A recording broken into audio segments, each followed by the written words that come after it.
అందరికీ హాయ్, శ్రీరామనవమి శుభాకాంక్షలు. ముఖ్యంగా సిటీలో ఉండే వాళ్ళకి, ఎందుకంటే ఇప్పుడు నేను మా ఊరికి వచ్చాను అనమాట శ్రీరామనవమి జరుపుకోవడానికి. ఇప్పుడు నేను పల్లెటూరులో శ్రీరామనవమి ఎలా జరుపుకుంటారు అనేది చూపిస్తాను. మా అమ్మ మా విజ్జుగాడు ముందర వెళ్తున్నారు. ఆ కడ్డీల చేతిలో గంగమ్మకి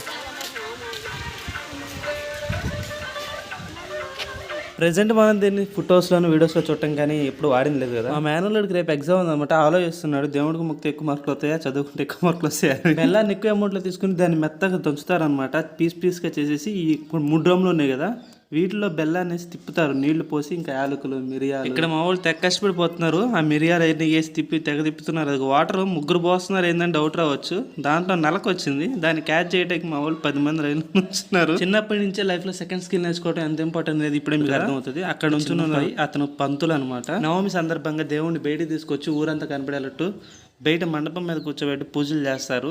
ఆయన జీవిత కథను మొత్తం ఎక్స్ప్లెయిన్ చేస్తారు. అతనే కాదు, వాళ్ళ తాతగారు కూడా వచ్చారనమాట. పిల్లడని ఆలోచించమాకండి, మంత్రాలు మొత్తం తీసేసాడు. పూజా కార్యక్రమాలు అయిపోయిన తర్వాత చివరికి మిగిలిన ప్రసాదాలు అనమాట. ప్రసాదాలన్నీ ఇక్కడ లోపల గుడిలో మిక్స్ చేసేసారు. రాముల వారి గారిని ఎంతో సీరియస్ గా మైక్ లో ఎక్స్ప్లెయిన్ చేస్తున్నారు. కానీ మా వాళ్ళంతా ఒక పనిలో బిజీగా ఉన్నారు. ఆలయంలో ఎప్పుడెప్పుడు రాముల వారి పూజ అయిపోయిద్దా, మిగిలిన ప్రసాదం ఎప్పుడు తిందాం అని మేమంతా చాలా ఆరాటంగా ఉన్నాం.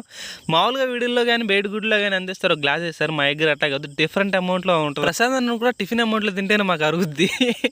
కానీ ప్రతి పండుగకి ఏ సిటీలో ఉన్నా అందరూ కలిసి వచ్చి ఊరికి వచ్చి శ్రీరామనవమి చేసుకుంటాం చూసా, అది పల్లెటూరులో గొప్పతనం. జై శ్రీరామ్.